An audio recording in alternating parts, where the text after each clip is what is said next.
All right. So hello, everyone, and welcome to this masterclass on rewiring fear.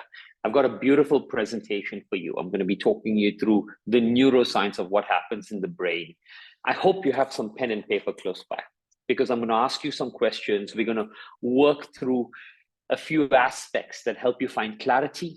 Once you find clarity, you'll be able to sort of rewire that neurological response to fear or to stress in some shape and form. This community has been going on for about 2 months right now. We've had two challenges. We've had the mental toughness challenge and the brain boosting challenge. And the shifts that you've seen in your life, the way you'll write it and the way you'll describe it to me have been absolutely remarkable. And every single month we'll bring a new challenge, a new masterclass. We'll bring in new guests to help you just raise the bar every single time.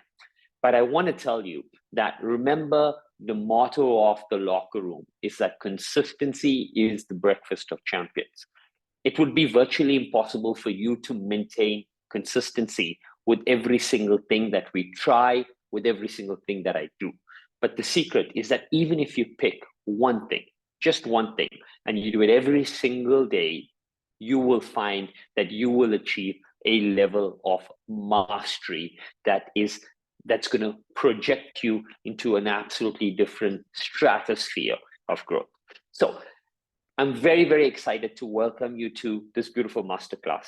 I'm going to share my presentation. I'm going to be talking to you through the neurological response to fear. Okay, I think there are a few people just joining in. Let's welcome all of them.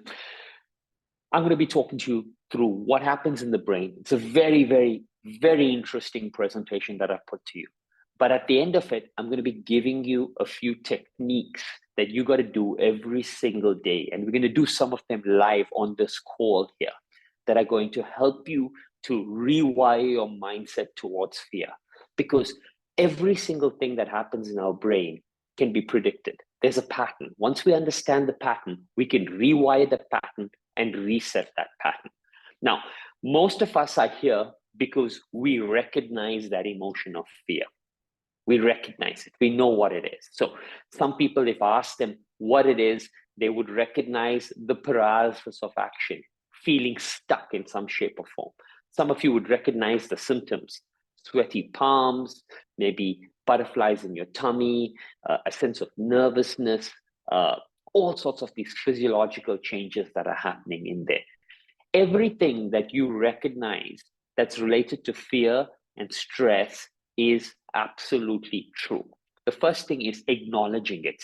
And acknowledging it is a very, very important part of rewiring it. And you'll see that in that presentation. So I'm going to share my screen.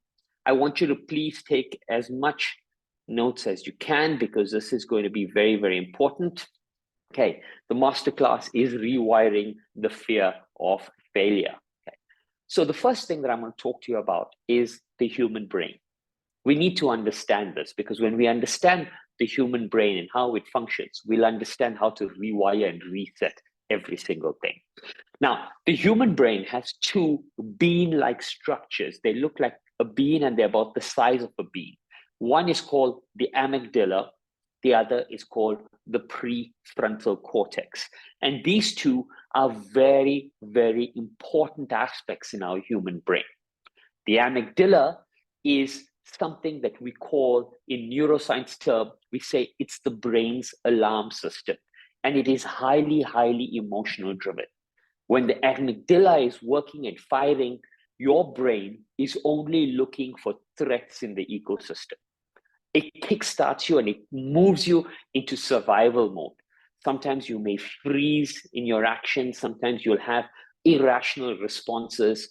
But the one thing that you should know about the amygdala is that it will be virtually impossible for you to make a good decision when the amygdala is firing. So we call it in neuroscience an amygdala attack.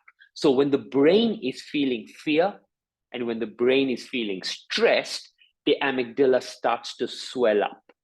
And when the amygdala starts to swell up, it starts to respond to emotions. So whatever emotion you're feeling, it'll respond, it'll give into that. And it's looking for threats. So it's not necessarily responding to the positive emotions that you may be experiencing. It's amplifying, it's making bigger all of the negative emotions that are happening in your brain. And because its job, we call it the PI investigator, private investigator. His job is to go and look for danger everywhere, right? And the thing about a PI investigator is if you pay him to look for danger, he will go and find danger because that's what he's getting paid for. So this guy will go and find trouble. Even if trouble doesn't exist, he will find it and he'll make you think about it. That is the job of the amygdala. Now, right next to him is that other bean-like structure. And that bean-like structure is sitting just behind this point of your forehead, and it's called your prefrontal cortex. The prefrontal cortex is very, very important because we, the human beings, are the only animals on the planet that have a prefrontal cortex. The prefrontal cortex allows us to see into the future. So in spirituality, we call it the third eye, and they keep tapping here. And that third eye allows you to see how things are, or be able to think about something in the future, or be able to project in the future. What we're doing when we're tapping on our third eye here, or this energy center, is we're kind of drawing a correlation between the third eye and the prefrontal cortex that allows us to look into the future. Now, why is this prefrontal cortex so important? It's because it's able to use and assimilate all the information and make decisions about what's going to happen in the future, 6 months, 1 year, 2 years down the line, that it becomes so vitally important. You see, animals can't do that. Animals live for the here and now. If there's a threat now, they run for it. They would kill to eat now.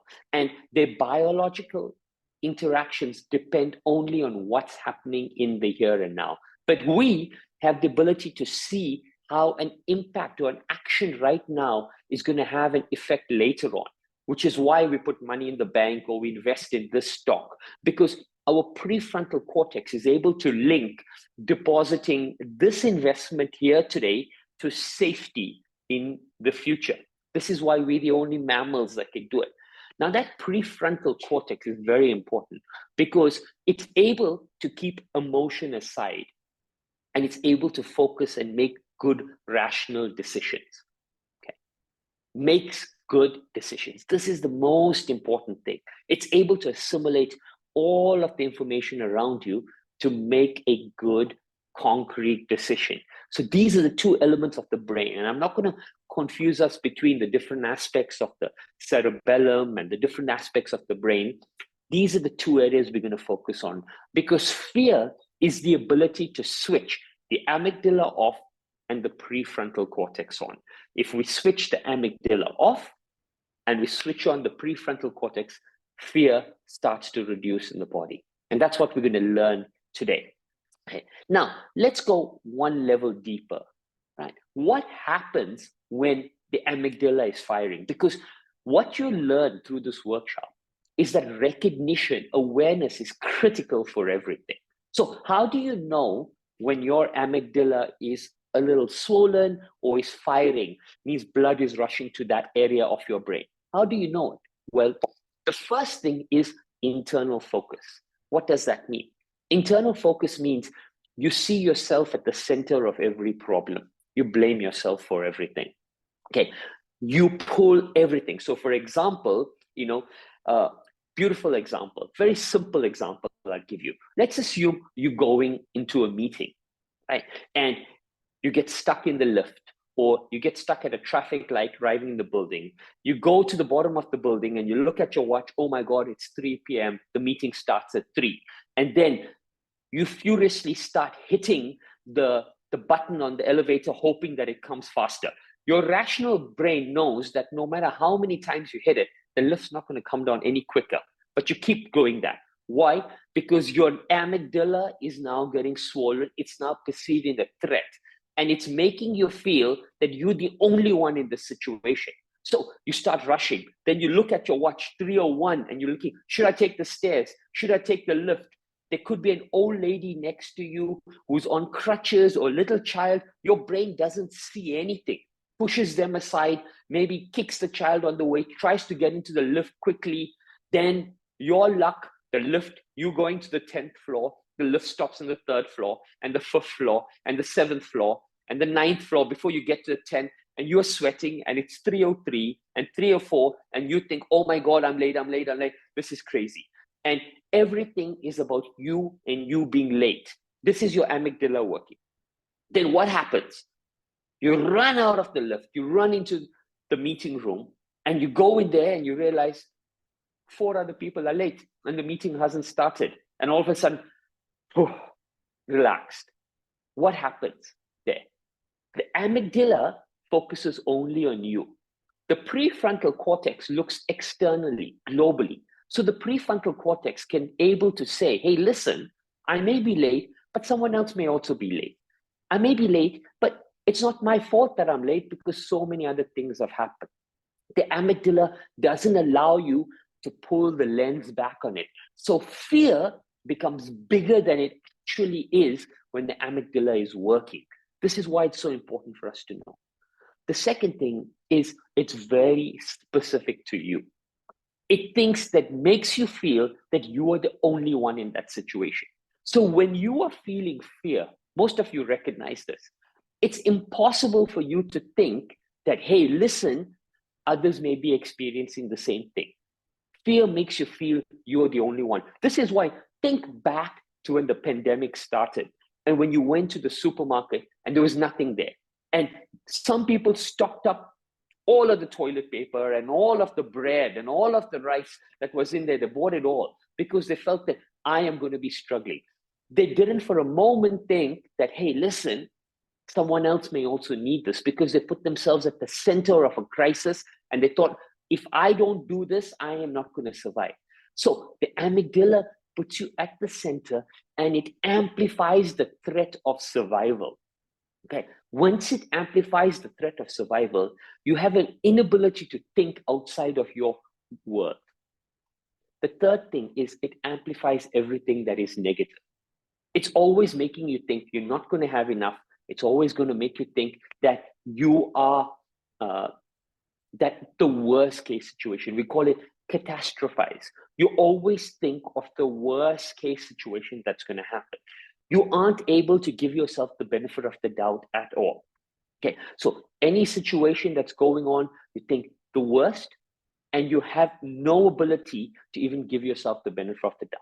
And the last, and probably the worst situation of all from an amygdala attack, is you think the situation is permanent.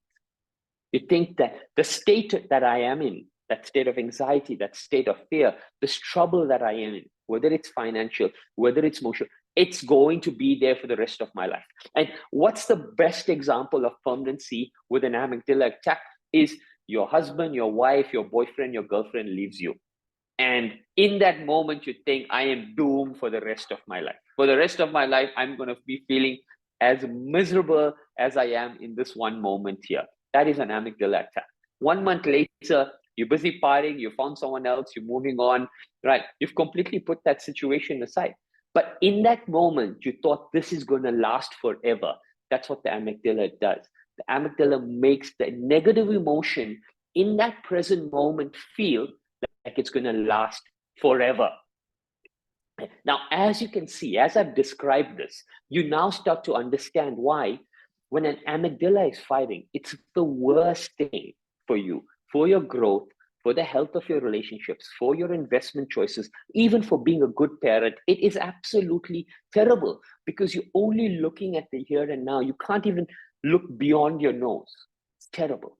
The prefrontal cortex, on the other hand, gives beautiful external global perspective. So when you're saying, hey, listen, I'm in the middle of a pandemic and I may not have food. And yes, I can grow my vegetables and I have a little, but think of the other people who don't have anything.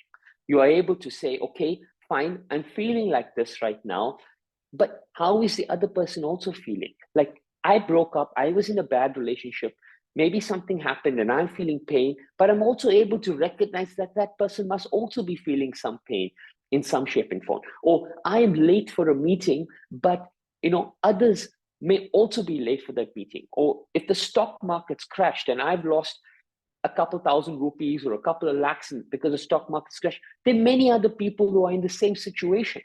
I am not alone in this situation. Okay, that's what it's able to do. It's able to pull the lens back and look at global perspective. And remember, when I gave you that example of being late, as soon as you walked into the room and you realized that you weren't the only person late to a meeting that had not started, all of the stress in the building left.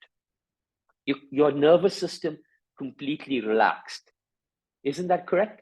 Even if you're going to an event and you thought you're late and you run into it and you realize, oh, the event hasn't started, or maybe just the intro song and no one's noticed anything and you completely relaxed.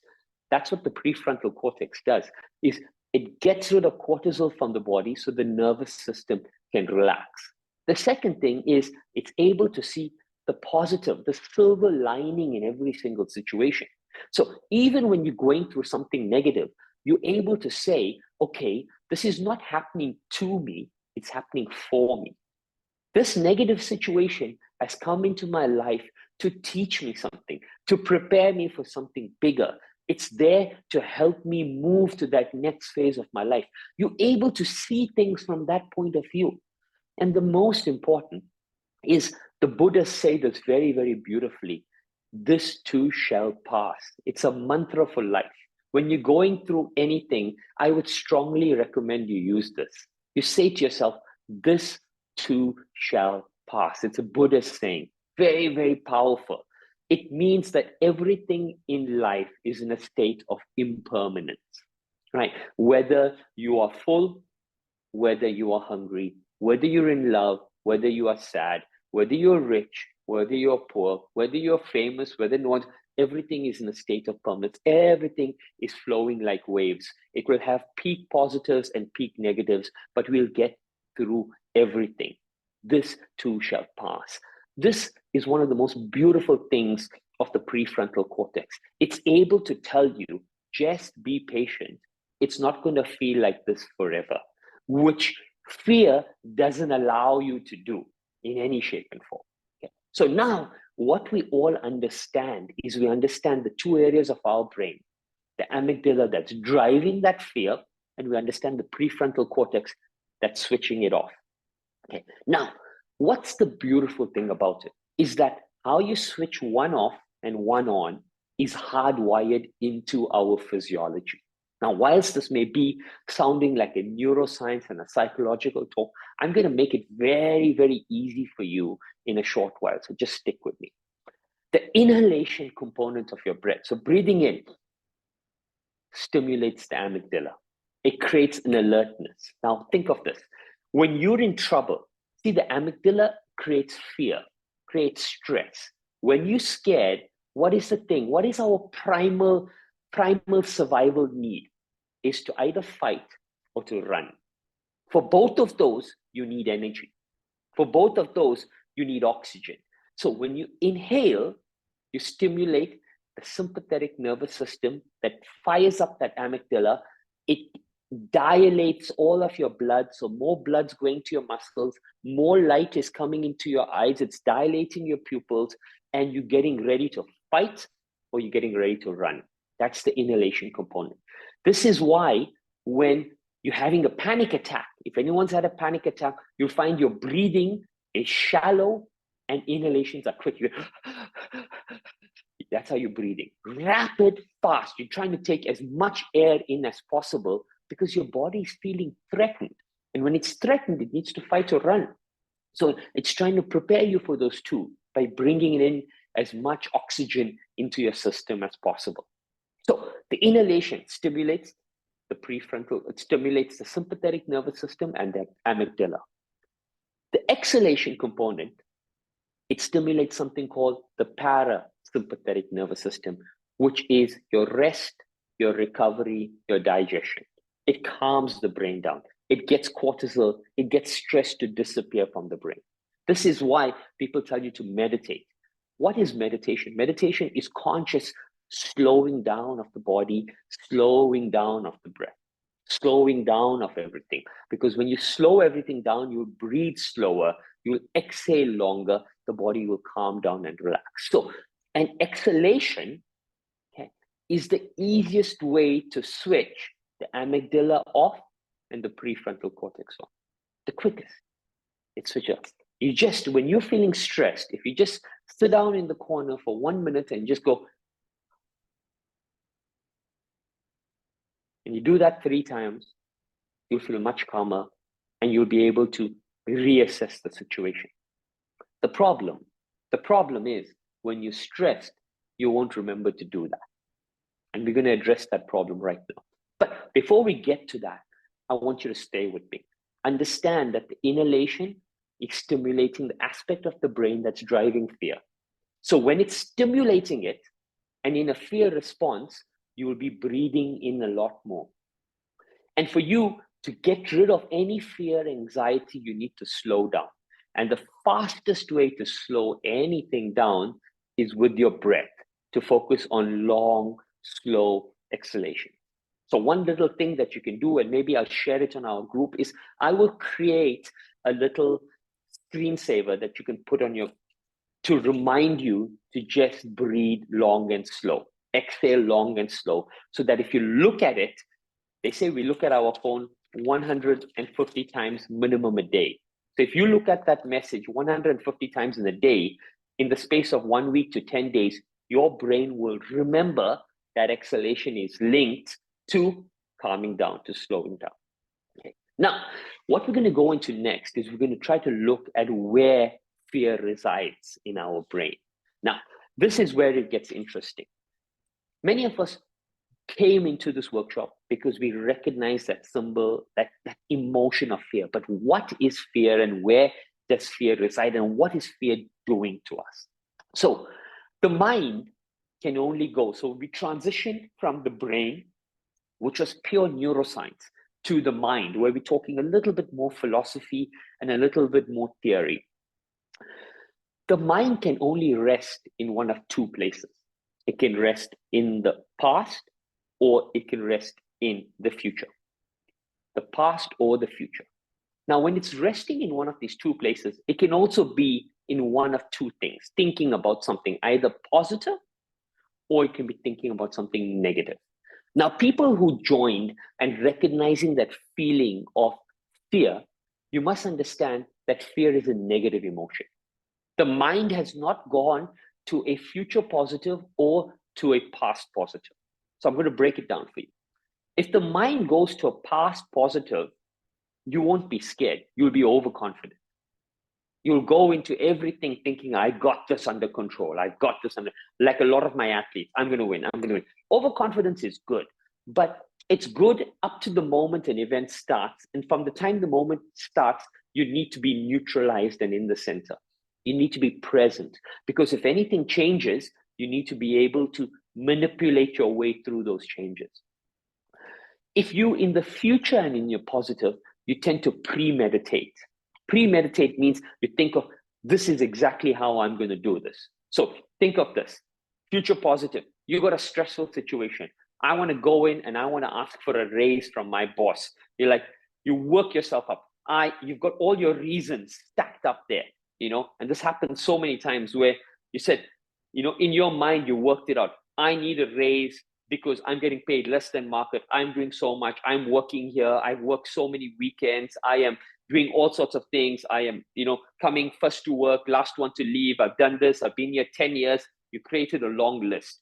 You walk into your boss's office. Your boss says, you know, how can I help you? And he says, yes, I want to talk about a raise. And the first thing the boss says is, yeah, you're right. You deserve a raise. I'll give it to you.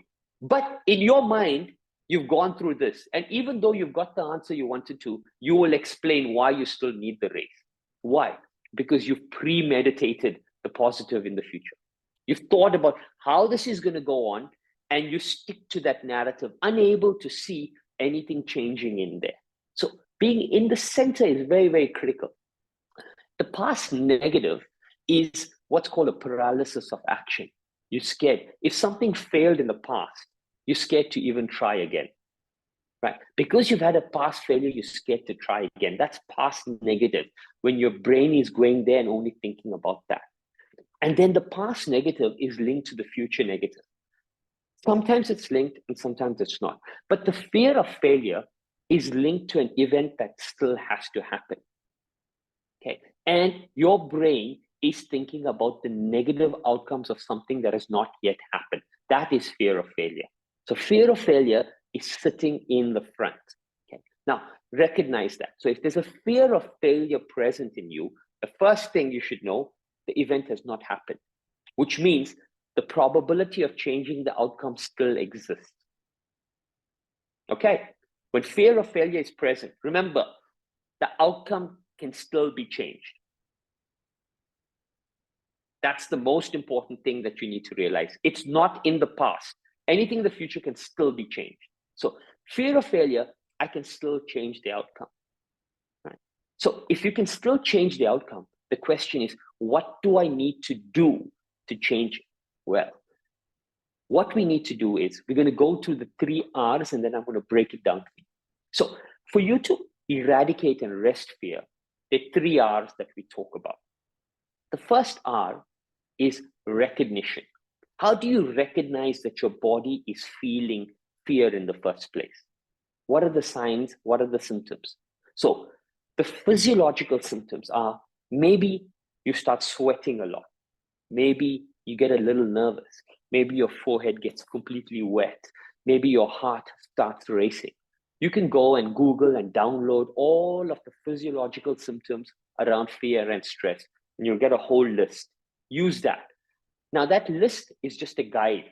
You may not experience all of them. You may only experience one, but recognizing the physiological changes in your body to stress is very important because it's the first telltale sign.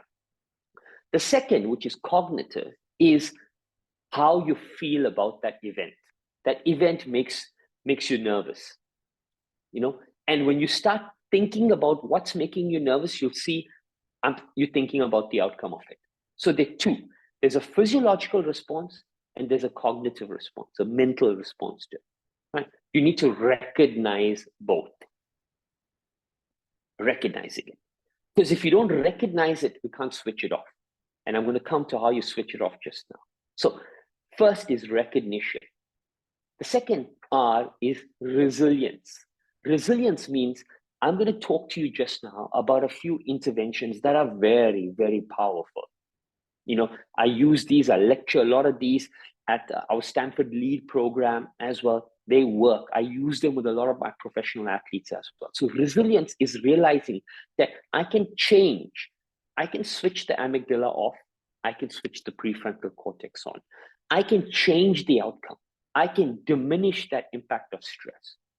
And regulation is how do you keep doing all of these events and all of these practices so that you're better equipped to manage it in the future. This is very important, right? Because if you only try to fix it in the moment of it without doing anything between these 2 peaks, you will not be very good. Why? Because the brain shuts down. When the brain shuts down, you won't be able to think of everything I'm saying. So it has to become habitual. And when it's habitual, you'll be able to bring it in. So the 3 R's, recognition, resilience, and regulation. And let's go into them a little bit. So as I said, recognize the physiological response. But more important is the cognitive. Why is fear present? Fear is always present when a lack of clarity is there. Remember this. Fear is present when there is a lack of clarity. And this is very important. Okay. Something is unclear. So, for example, and sometimes it could be very simple. It happens to me very often. Yesterday, I had to, 2 days ago, I flew to Paris to watch the Rugby World Cup final. My friend was giving me tickets. I was going to bed in the night on Friday, taking a flight the next morning. I asked her, hey, where should I meet you to get some tickets? She was busy. She didn't respond. Next morning, there still wasn't a response. And I now have to go to the airport and take a flight. I'm going to the airport and I'm still feeling a little anxiety. Why? Because there's a lack of clarity about where to get those tickets from. Okay.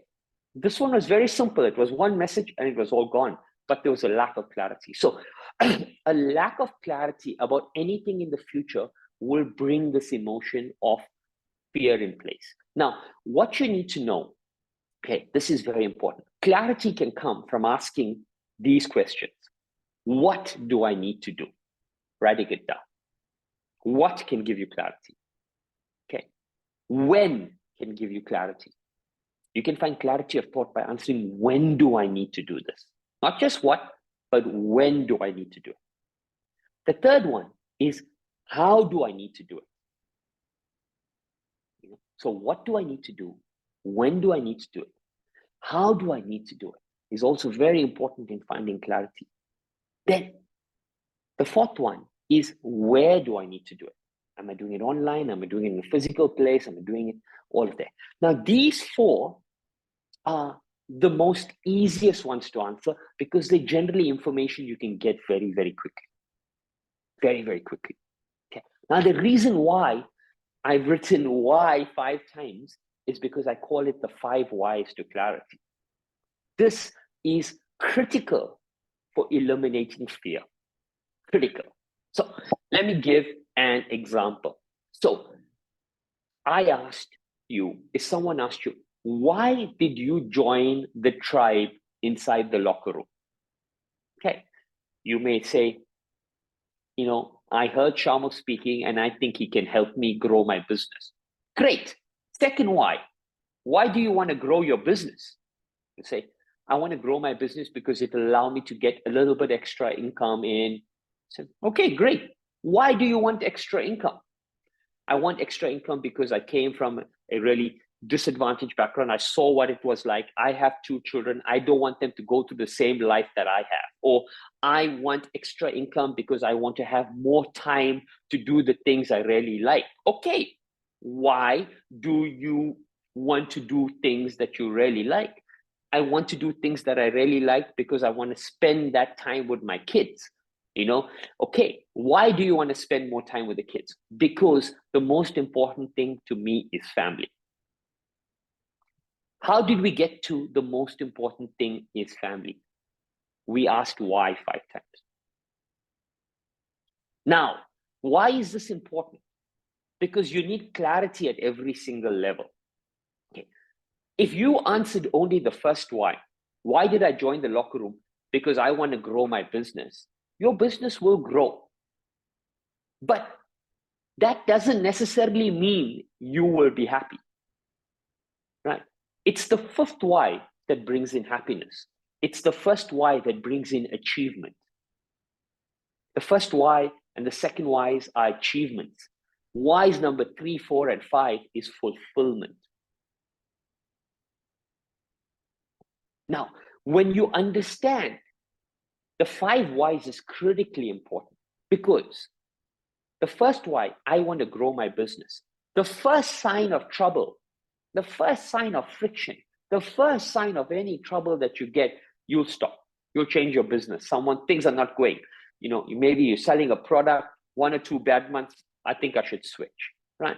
As you start asking more and more whys, right, you'll understand how you need to stick to that process. You trust that process a little more. You see, the deepest why brings purpose into your life. The deepest why helps you find the most amount of clarity. The clarity is not necessarily surface. Clarity needs to be deep, deep, deep, deep. Because the deeper it is, the more it forges in you the strength to move forward. Okay. So how do you find clarity? This is a very important slide. Like I said, fear is linked to a lack of clarity.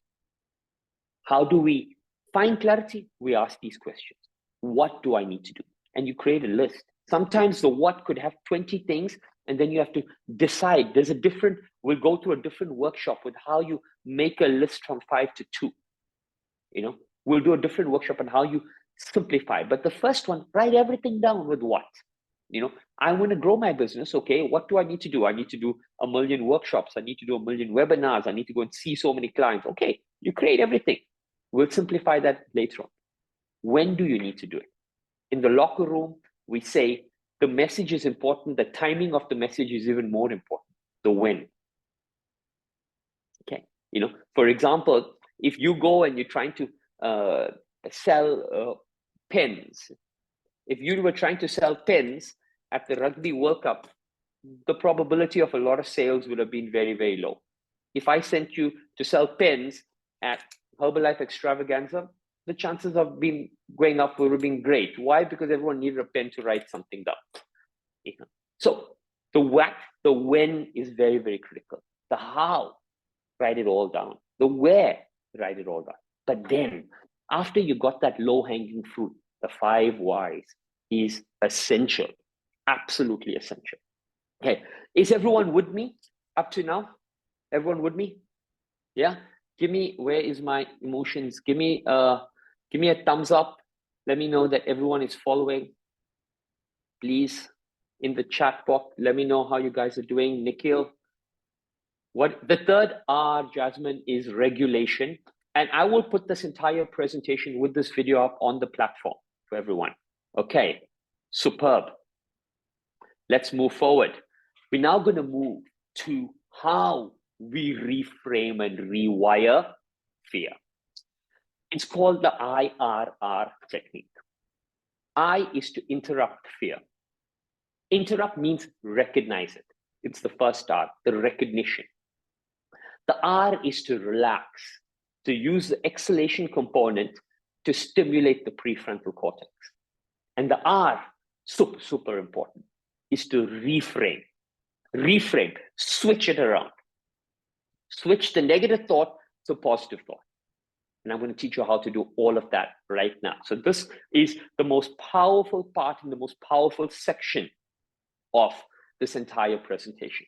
So everyone understands the recognition part. The recognition is the physiological symptoms and maybe linked to that incident. The incident is very clear in everyone's mind. You know what you're scared about, what the fear is.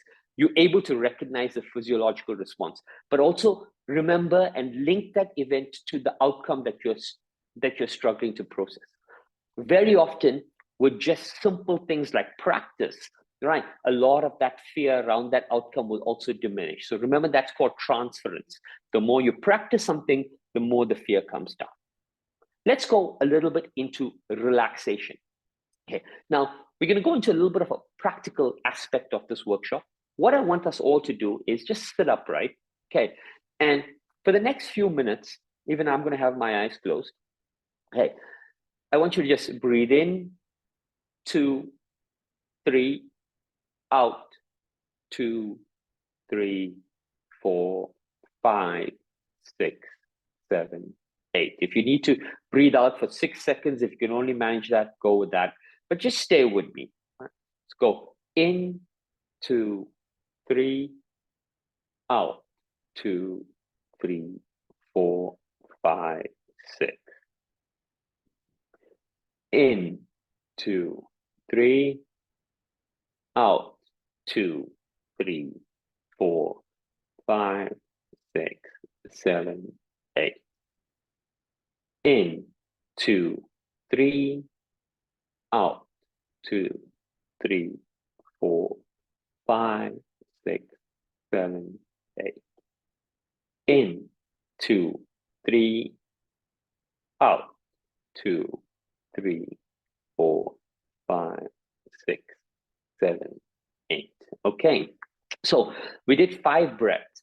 Some of you would have experienced a little bit, just a micro bit of relaxation in the body. Some would have experienced more. The mere fact that you exhaled 5 times for 6 seconds means you stimulated the prefrontal cortex, the parasympathetic nervous system, and it dropped a little bit. Now we're going to show you something really powerful. What's powerful is that our brain responds to our voice, not my voice, it responds to your voice. So you're going to close your eyes. We're going to do the same breath work. Sit upright, close your eyes. You're going to take a deep breath in. You know, 1, 2, 3. Out, 2, 3, 4, 5, 6. Hold it there. Now in your mind, I want you to say this to yourself. I want you to say, I give myself permission to relax. I give myself permission to relax. I give myself permission to relax. Now breathe in, 2, 3, out, 2, 3, 4, 5, 6. In, 2, 3. Out, 2, 3, 4, 5, 6. In, 2, 3. Out, 2, 3, 4, 5, 6. In, 2, 3. Out, 2, 3, 4, 5, 6. Beautiful. So, did you notice by now, you can keep your eyes open or closed, just by talking to yourself and giving yourself permission, the amount of relaxation that came into the body probably doubled. You felt it much easier for the body to just break down and give breath. So remember that. Remember that the way to relax is to use your voice, because your brain responds to your voice. Now we're going to do this one more time, but we're going to add in more intuitive guides for how we should relax. Okay. Now this time I'll start us off with just our breath and our count, and then you keep that count going, but listen to my voice. And each time that I'm speaking, you can either utter it to yourself or just listen to it, but follow the cues of it. So we'll add a few more cues and see what the impact of that is on our relaxation. So everyone sit upright. So we can go in, 2, 3, out, 2, 3, 4, 5, 6. In, 2, 3, out, 2, 3, 4, 5, 6. Stay with that cycle. As you breathe in and out, give yourself permission to relax. Allow your muscles to melt away with each exhalation. Give yourself permission to push away all the expectations, all the anxiety, and just surrender to your breath. Feel the muscles of your forehead relax. Feel your jaw become softer and the muscles in your face soften. Feel the muscles in your neck give way to any tension, and allow your shoulders to gently drop down. As you exhale, feel the muscles of your chest gently melt away. Feel your entire shoulders and arms become lighter. As you breathe in, 2, 3, and as you exhale, very slowly push away all the tension. Stay with your breath.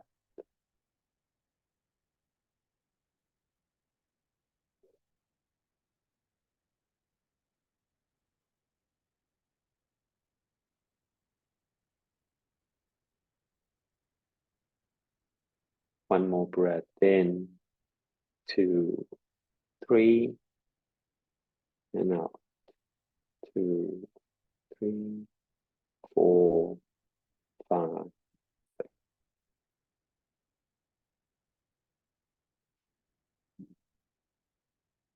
Very slowly, you can open your eyes and come back.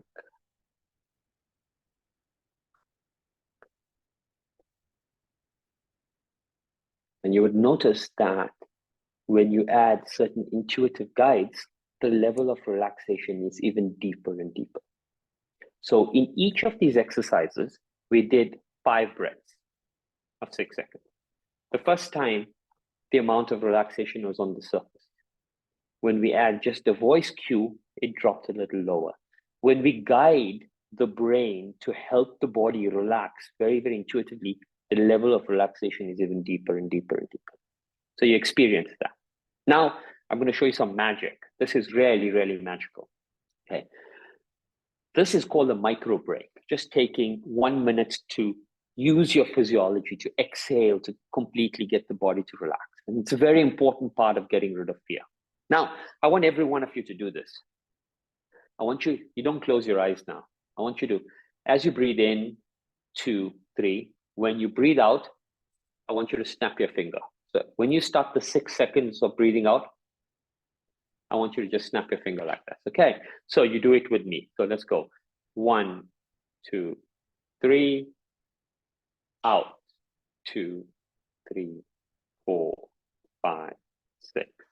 In, 2, 3, out. 2, 3, 4, 5, 6. In, 2, 3, out.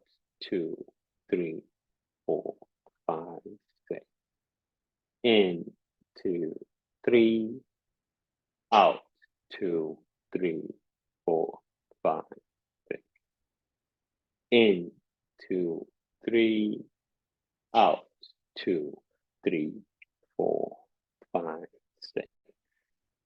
In, 2, 3, out.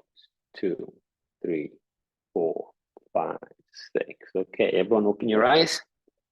Okay. Now, what I want you to do is, I want you to breathe in. And as you're breathing in for 3 seconds, I want you to snap your finger and notice what happens. So try to breathe in and then snap your finger and notice what happens. You'll notice that it becomes virtually very difficult to breathe in when you do that. As soon as you do that, your brain switches it to an exhalation. Have you noticed that? So in 1 minute, we connected your voice to your brain and your brain to your finger. This is how easy it is. This is how much, but it just requires a little practice. So now, if you do this regularly and you are feeling stressed, you don't even need to do a breath. You just do that. Your brain would remember this entire feeling of decompressing and breathing and relaxing, and it will get rid of fear. It will completely relax the body if you just do that. So this is how we program with our athletes. We link what is called an interception, okay, with an exhalation, with the feeling of what calm is in the body. Okay. That's a micro break, practicing this. Now remember, this little micro break of 1 minute of breath work with a snap should be done at least 5 times a day. Okay, at least 5 times. And I'll do another workshop where I connect it to certain physiological markers where I'll teach you when it's okay to do it twice a day and when you need to do it 10 times a day based on how your body is responding. But for now, 4 to 5 times is good, right? For you to make this habit. Okay. Now, the next part is the reframing part. And the reframing part involves what is called that bliss narrative. Okay. So the bliss narrative is a thinking about a situation that is positive or calming. Okay, so I want you to think of an aspect of your life, that a situation, you could be, I generally don't like to use a real life situation, with a lot of other people in there. I don't like it to be where someone is doing something to you, nothing. Try to find a narrative that's calming for you. So it means I'm walking on the beach, I'm sitting next to my favorite tree, I'm sitting in my garden, whatever it is, right? That narrative, right? Build that up. Start to add the 5 senses: sight, sound, smell, taste, hearing. So imagine that you're walking on a beach. Let me use that as an example. Okay, I'm walking on the beach. Okay, what does it look like around me? All of the water is on my right, beautiful sand, no one else around. There's some beautiful rocks, rocky mountains on the right in the front of me. Okay, I can feel this cool breeze on my face. I can smell and taste the salt as it sprays from the ocean. Okay, I can feel the sand between my toes. I'm wearing some light cotton and I can feel it really flowing. I'm not feeling cold, but I can feel that the air is really fresh. And from the mountains, I can hear the wind just whistle through those mountains, and I can hear different sounds. I can even, when I hear really, really close, even hear the faint sound of sand as it drops from my feet with every single step that I take. Once I can build this whole narrative using my 5 senses, okay, I can also snap my finger. So as I'm thinking, the first one was the breath. The second one is think about that story. And as you're doing that, you snap your finger. And it doesn't have to be a snap. It could be pinching your finger like this. It could be crossing your finger. It could be touching an aspect of your face or your heart, whatever you want to, but something you can do publicly as well. The snap for me is easy.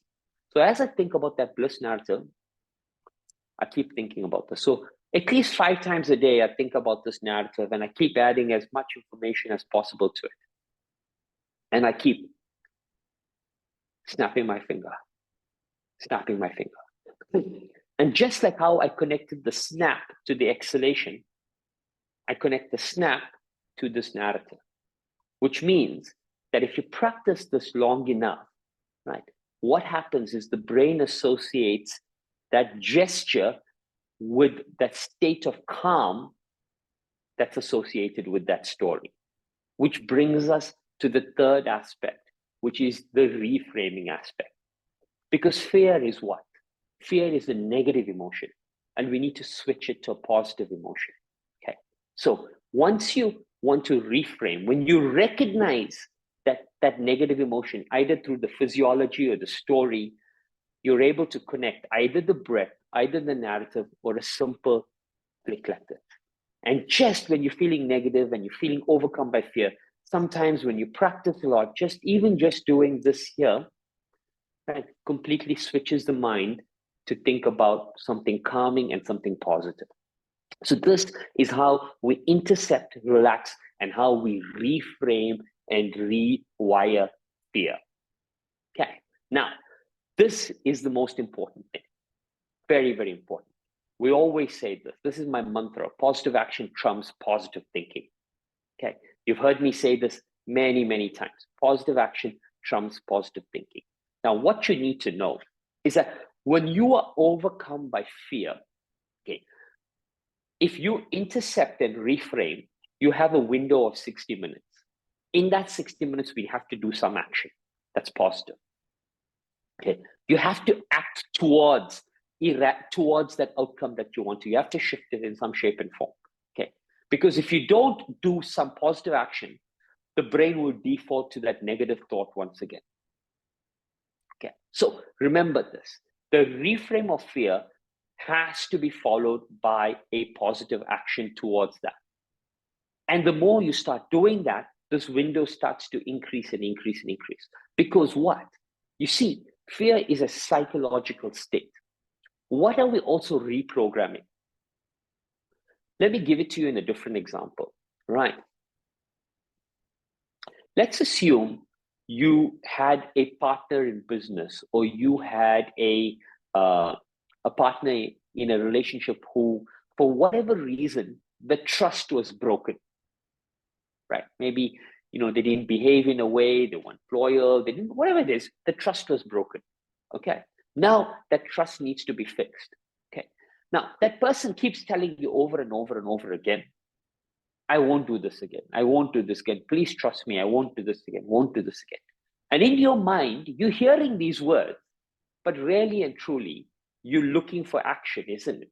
Sometimes you're looking to see how they change, how they behave, what they're doing. Sometimes you're seeing that they're not repeating that same action over and again. It's the action that convinces you that the trust is real, correct? Your brain works in exactly the same way. So when you try to reframe a narrative, okay, right, reframing is that positive action, but it's the action itself is the positive thinking, sorry. It's the action that teaches your brain to trust the positive thinking. So if you don't act every time you think positively, right, the fear would start becoming more and more as opposed to less and less, because your brain doesn't trust that you're going to act on that positive emotion. There's a relationship, just like the relationship between you and your partner and you and your friends and whoever. There's a relationship between the body and the mind, which has to be worked on consistently. This is what many people forget. The way to work on that relationship is through action. So when the brain reframes everything and creates all of these endorphins that makes you think positively about something, the body has to execute for it to want to do that again. Because it won't keep doing that if you don't act. It's very simple. It's like if you tell someone, do this, do this, do this, and they never do it, right? Eventually, you will stop even saying it because you don't trust that they'll actually do it. And as soon as they do it once, maybe you'll repeat the process again. But action is the invisible thread that links it all together. Okay. So this is, I've explained to you the neuroscience of the brain, the amygdala, the prefrontal cortex, what it's impacting, how to recognize it, what's happening in the body. And I've given you a very simple, but a very, very powerful toolkit on how to rewire fear and move forward. So if you have it, and remember, the important thing is fear is very fluid and dynamic. It could be there and then it could be gone, or it could not be there and it could come. And the fear could be different. You could be an absolutely champion in business and then have a fear around an aspect of parenting, or you could be a champion there and have an aspect around your relationship, or even there could be fear around certain things that you want to conquer physically, like climbing a mountain, for example, or running a marathon. Fear is fluid and dynamic. It just moves into different aspects, and you'll have to challenge it and work with it in different aspects. But remember, as I always say, fear is a very paralyzing emotion, but willpower is the greatest strength and the greatest force on the planet, and that's always inside of you. Using that there, anything and everything can shift in the right direction. Okay, so I've taken 1 hour to explain to you and explain this masterclass. So what I'm going to do is I'm going to switch my presentation off, and we're going to go to, this was the last slide I wanted you to say. I was going to say managing stress is a habit, not a hack, which means you need to do this every single day. If you're looking for a short, quick intervention to get rid of stress, get rid of fear, it may work once, it won't work always. Exactly like winning is a habit, managing emotions like stress, like everything, is a habit that needs to be cultivated every single day. Okay, when you think of it, and the reason I wrote this here, I was originally going to swap the word habit for lifestyle. Managing stress is a lifestyle, not a hack, right? The reason I use these words, habit and lifestyle, is because they require consistent action every single day. And I want you to have this mindset towards your relationship with these emotions. Realize that, the more I develop a relationship of recognizing and regulating it, the more I'm able to manage it. If I don't have a relationship with it, how will I ever be able to manage it? It's the same with for anyone who's parenting. The more you build a relationship with a child, the more you're able to respond, and they're able to respond to the way in which you guide them. Exactly in the same manner, every single thing is lifestyle and habit. Lifestyle and habit is symbolic of the amount and the quantum of time that it's going to take for us to re-engineer. So I hope this was interesting. I'll stop right now and we'll try to have a little bit of a chat. Let me know what your thoughts are. Did you learn something? Are there any questions? We can jump in and just have a discussion.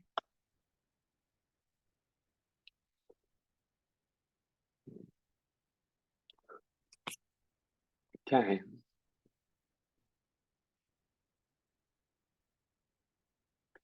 Any thoughts? Any questions?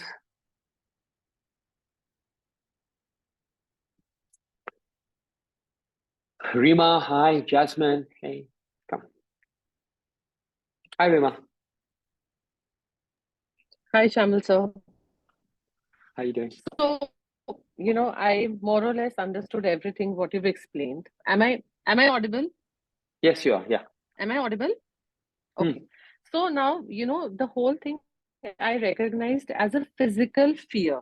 Like, something, I'll give an example that if I'm planning to start a business, what if I, witness failure? Now that I understood. But there are certain fears that are there in your thoughts only. Correct. Yes. So, Yeah.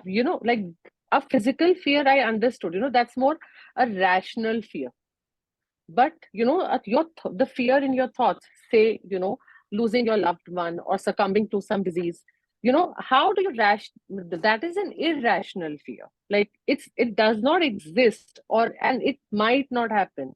Then how do you, overcome that, and how do you deal with it? Okay. Rima, this is a great question. What you've described, for example, the losing of a loved one and stuff, is a subconscious program that's linked to childhood trauma. That particular one that we call them, it's called catastrophizing. It's a catastrophe trauma where the brain projects to the worst case outcome. Sometimes it's also around an abandonment schema where you feel that I'm going to be left alone as such. Okay, so it's not fear in the biological and physiological sense that we're talking about.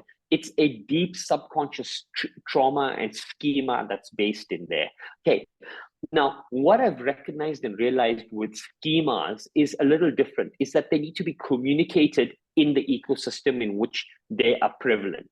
So for example, because there's very little that one can do about one intervention that completely gets this going, because it's really an ingrained thought process that it's deep, it's in every single cell in your body, that innate fear. And that fear came from where? It came from your ecosystem very, very early on. Something was in your ecosystem that put that in place. And very often when it comes to schemas, we need our ecosystem to help us heal that, as opposed to one person themselves healing it. So for example, like you saying, hey, I have this fear of losing a loved one. Right. Now, when you communicate this with everyone, then what they can start doing is they can start communicating with you in a manner that dampens down the impact of that. Now, see, what amplifies that impact is they are going away and maybe they're an hour late coming back home, or that they're traveling. And all of these things would rise that fear up. But now if you communicate it to them, they can take certain measures, right, to communicate with you in a timely manner that dampens the impact of it. Now, if they do that consistently enough, that doesn't become as triggering and as debilitating as it would if you don't communicate it. So for our subconscious innate childhood traumas, we have to find effective ways to communicate with our ecosystem to dampen down the physiological effect of that on our nervous system, which gives our body a chance to completely feel at rest and at peace. If we don't do that, then we are battling it all by ourselves. So it may feel like fear, but it's not fear in that sense as such. It's a deeper trauma as such. And we can, I'll send you a link. There's a link in which maybe I'll post it on our group, which everyone can go through to let you know what are your top inner child traumas or schemas that surface all the time. Like for example, I've run this on over 10,000 people already, and I've seen the top ones are, for example, unrelenting standards, which means always pushing yourself to do better and better and better and better. Okay, so no matter what you get in life or you achieve, you're not satisfied, you want to go for the next level. And the impact of unrelenting standards is poor family life, poor parenting, zero balance, health is completely neglected. The next one is approval seeking. Approval seeking means no matter how confident you are, you're always looking for someone to say, yes, you're doing well before you keep going. You're looking for external validation. You don't trust it yourself. So that's another one. And there's a few more. So I'll send you this. Once you guys do it, we can do another masterclass where I deconstruct childhood trauma for you. Yeah.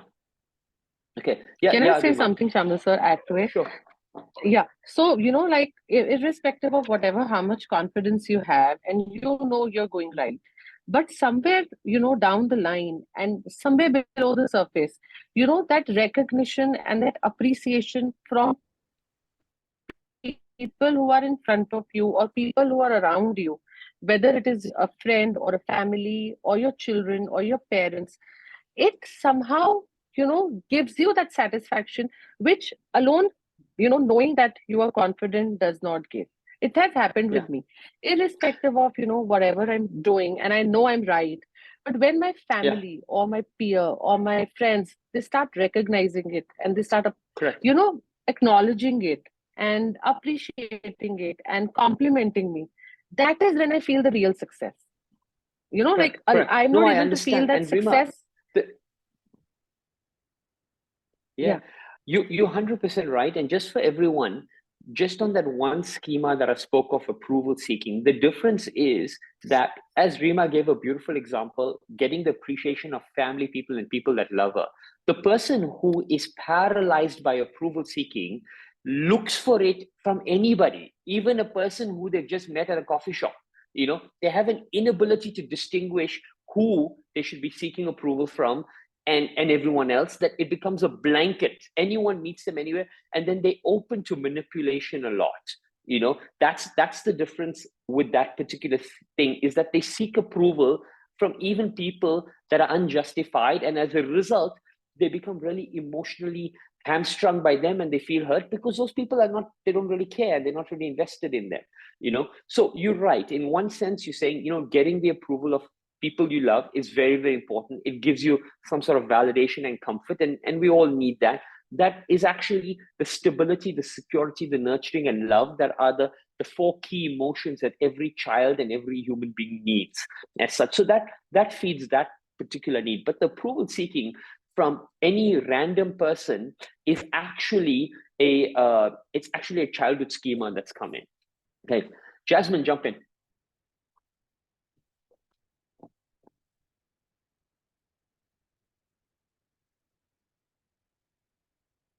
You're on mute. Yeah. Yeah, no, I was waiting to be unmute. Great. Okay, so my issue is slightly different. When we talk of the amygdala being fired, a little bit of a personal thing like I would share here. I know it's a close tribe community, so I'm a little okay to share. 2.5 years ago, I lost my husband suddenly one fine day. He just collapsed on the badminton court. Very, very fit guy, just gone for a regular badminton game. He collapsed. And I going, back to that and today where I am and how I reacted to the situation and what I did, I just realized that on the third day, I was very clear that this is his journey and this is mine. And, things were very clear in my head. And I moved on in the sense with my work, and it's kept me busy with my karate, and everything else is doing good. I'm very positive in that situation. So when you say that you need to reframe and think of any situation, that how do you look for a silver lining? Like I think my Jain religion, which is a way of life more than religion, the resilience in karate has taught me all of that. But when I look at a small incident, like right now, when you said when you're late for a meeting, it was 8:01 and my daughter was sitting on the floor by the bed. I said, Riva, please move. I need to get on to the call. She did not. And I started getting panicky. I got irritated. I shouted at her. And there was some sort of fear that overtook me. And I've always realized that when bigger challenges and situations come in my life, I've taken them so well, head on, positive, even an inspiration to so many. But when there is something like this, so small and tiny, it just makes me feel so shallow, so small, because I feel like I'm possessed. At that moment, I don't know what I do. I start firing her, I can be impatient, and I then ruin the situation. And then you Yeah. go back and apologize, but you've said what you've said. So there is a certain fear that controls me at that moment, that what if something goes off, or if she's dropped something, I feel, oh my god, how did you do that? But if she's done a bigger mistake, it's okay, come, let's have a talk. So I just find it irrational. Where does this come from? And Yeah. some parts I feel, I'll give you a little background. I think it's my dad as well, who was a stickler, like for everything. And I think I've learned that from him. So it just comes to me like a learned behavior. But it's not going out from me. And I'm working so much on it, but it's just kind of gripping me. And it feels Yeah. horrible. No, it would. So firstly, the first thing I'm going to say is the things like my bliss narrative and the micro breaks are going to help with all of this.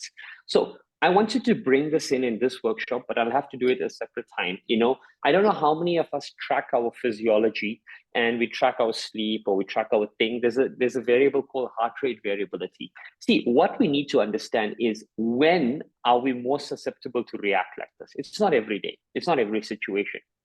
And it's not by chance that when a bigger incident happens, that because it doesn't make any sense, isn't it? A bigger incident happened and you had full control over that, and a small thing, you have no control.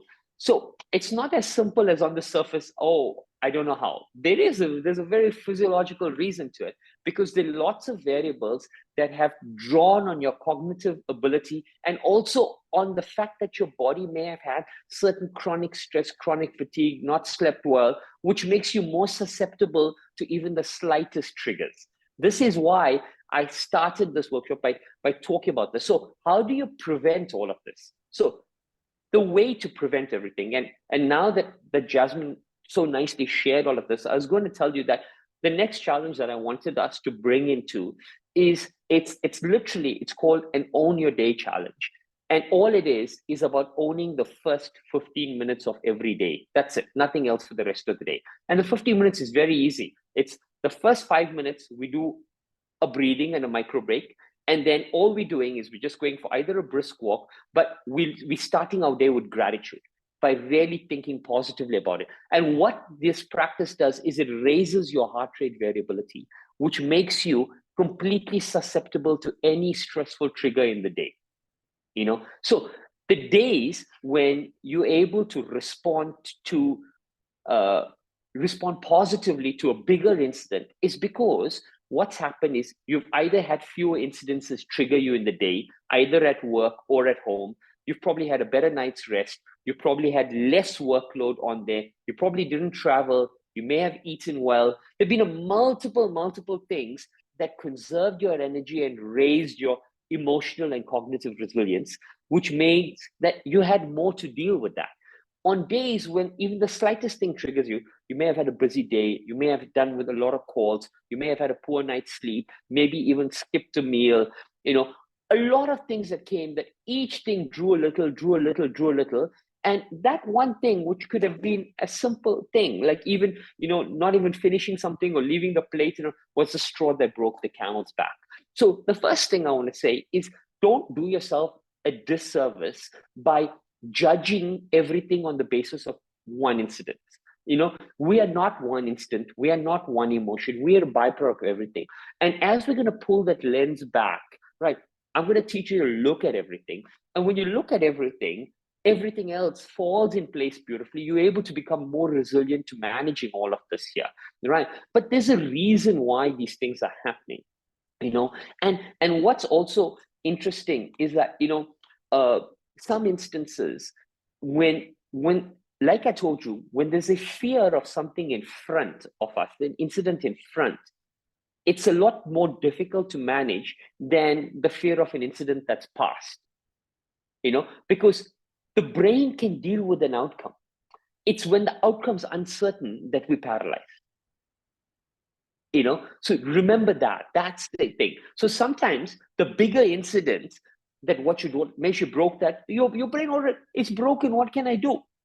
But in this incident, now 1 minute later, the workshop hasn't started, it's still going on, it's still very real, so the reality of it is there. So once something is over, the brain is phenomenal at, no matter how big or bad it is, at dealing with it, because it simulates everything together. It's the fact that it's still in the future and it's continuing that we get completely torn apart. And there's no logic for the magnitude of these. So don't even try to correlate the magnitude. You'll drive yourself crazy, but that's what it is. And I'm going to write this up in the next couple of days and I'll give it. But I think I wanted us to end this year like this. I wanted to end this year by each person owning the first 10 to 15 minutes of every morning, few minutes of breath work, and then gratitude. Just start with gratitude. How you manage the rest of the day, but at least, because you own the first 10 minutes, you own the first hour, you own the first hour, you own the first half of your day, you own the first half of your day, you own your day. That's what that's the philosophy I want to bring every single day. So that's going to be the next thing we work on, because for me, the goal is we've done so much of work on ourselves. I want us to end the year strong. That was it. When I keep thinking of it, my own thing is, everyone's going to be focusing on New Year's resolutions, how to start the year. But how you start 2024 is going to be directly proportional to where you end 2023. So I want us to build momentum now, right? So that we forge the strength and this momentum that just allows us to fly into the new year. Tara, jump in.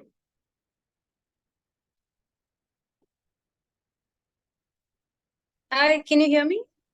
Yes, we can. Okay, all right. Okay. So I'd like to say that, all right, sometimes fear governs us when we don't really know what's happening, in the sense that maybe I want to start a business and somebody must have said, no, it's really difficult, you might fail. Okay, I might have that fear. What if I don't do well? But what if your fear is based on events that have actually taken place in the past, and you have not, or something has gone wrong and you have failed, and now when it comes to that department, you completely only have a negative thinking, it will not work out, like it is going to fail. Then how do you handle it? I mean, then how do you sort of positively look forward to or act positively? Because if I think negatively, I sort of get, I freeze and I'm not able to. Correct. Yeah. So if the incident has happened in the past and that is holding you back, then what needs to happen is you need to have a complete deconstruction of that event and all the variables. So you need to look at everything from pre, during, and post, right? For example, pre, how did you prepare for that? Did you do everything in your capability? Did you tap into every resource? How did you prepare for that event? During that event, what were the things that you did and what could you have done differently? And post it, what were the aspects and how did you reflect on it? If a past incident that only happened once is preventing you and there's a fear of that being repeated, then what you need to do is do a full 360-degree critical, detailed, deconstructive analysis of that incident and how you prepared. And the answers are in there. You may not be able to get rid of everything or change everything, but the answers of what not to repeat are in that there. Those are the tick boxes. You need to create a blueprint, especially if the incident is itself that you're doing over, like a keynote speech. Like for me, for example, every time I do a keynote speech, I deconstruct it. I know if I have every talk, I've given 1,000 talks, I have every single one of them on a Word document. If you go through those Word documents, right, and you look at it, you could click on at least 250 of those and you'll think it's the same talk. You'll think it's the same talk because the first one paragraph is exactly the same, right? And for people who don't bother reading would think, it's the same thing I'm clicking on. But the first 2.5 paragraph, first 2.5 to 5 minutes is exactly the same because I know it so well that I can deliver it in my sleep and I know the emotion it's going to evoke, right? And that is to create and to completely get rid of any anxiety, fear, stress that I have, and gives me 5 minutes on stage that I'm in control of before I do anything new, right? Then I bring in everything new. When I do a speech, right, 60% or 70% of it I know inside out. If I'm trying something, I'm only experimenting with between 5 to 10% of new stuff in there, right? This is the deconstruction I'm talking about. So now when I'm writing something new, right, there is fear, but the fear is not around 95%. The fear is around one joke or one new piece of context or one new evidence. You can't change everything, in everything in life, you got to know what to trust. We say champions do the basics the best. Which means what? Which means you got to have your foundation in place of what you can rely on and then what you're experimenting with, So if you have your fear, go into a thorough deconstruction of that past event. Understand what are the elements that I have full control over, full control, no questions. Any day, any month, any second they call me, I'll deliver this excellently. And then how can I start bringing those other aspects and playing with those other aspects? You start doing this here, you're always in control. You're winning every single time. Okay, and even if it's with another person involved, then the same thing applies, especially relationships and all of. Same thing applies. I mean, that the same thing. If it's a relationship, it's a partner, or whatever. What is in your control, you got to have full mastery over. full mastery over what you can control. A lot of the times, and it happens, I walk onto stage a lot of times, and I have people who have completely not prepared, and they've come in there, and I have zero fear because I know my stuff so well, and I know it, that I can literally maneuver it. And the thing is that everyone can see it. I can save it as much as I possibly can, but I can't compensate for them, but at least I've got full control over it, So even if it was someone else, the thing is, control what's in your control and have full mastery over it. And don't be scared to go back and deconstruct it. Don't be scared. One of the biggest game-changing things that I do with anyone is I show them what it is. I said, if you're doing a keynote speech, put a camera in front, get someone to record it, go back home and watch it 10 times. If you are doing a practice of anything, record it, go and watch it. You watch it yourself, you know what you did right, what wrong. And even if you repeat it again, it's 25% better. Right. That's where most people, they don't deconstruct their performances. So as a result, they don't even know what's happening. Yeah. Hey, Nikhil, jump in.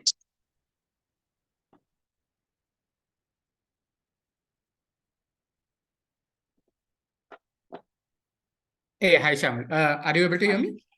Yes, now I can. Yeah. Yeah, a great session today. I had a question. There are a few things which I'm very confident on, and there are few things where I generally freeze.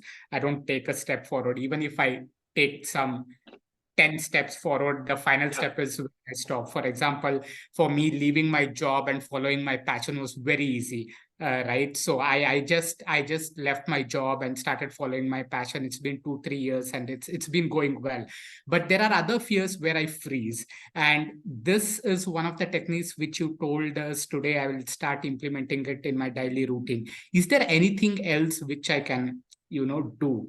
So the biggest, remember, so Nikhil, for everyone listening, he's a professional athlete, he's a professional cricketer.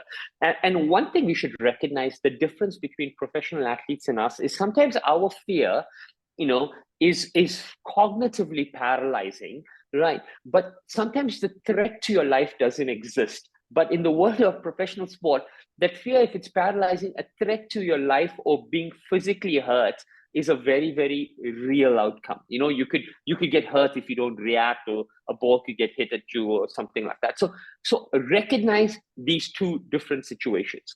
In a situation where the physiological impact of stress is paralyzing on the body and injury is a very, very real outcome, okay, then what we got to do is things like the bliss narrative, things like reframing are very important, but the confidence of practicing is critical. It's critical to be able to, that action loop is much more important. And it's not just a 60-minute window, Nikhil. It's, that loop of actioning and deconstructing that action in a positive way is what gives the brain confidence that it's going to be okay in there. So from an athlete's point of view, if the fear is around a particular movement pattern that could bring about a type of injury as such, then practice is the biggest lever you need to pull on.